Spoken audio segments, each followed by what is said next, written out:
How are you, Finn?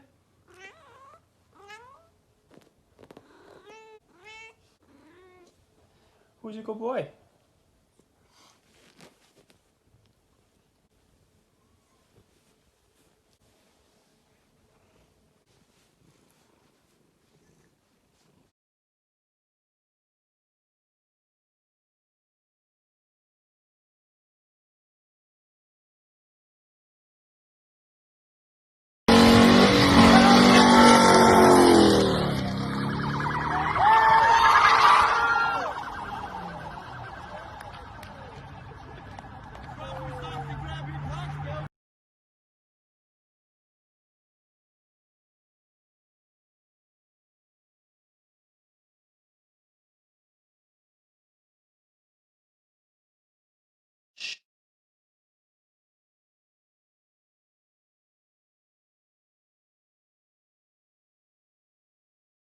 Down the hill they go. Renkrell looks like he's off to a great start. Dean blew his start. That's just awful. But it looks like Connor Fields looking to get to the front. Graf just on the outside of Renkrell, but Renkrell taking it to the front with Fields in second. The race is not done. We lose Torres in the first turn, but Connor Fields looks like he wants some more. We'll see what happens, Rich. Yeah, Renkrell just left the door open a little bit too much. Fields has gone inside of him and taken the lead, and here comes Ramirez.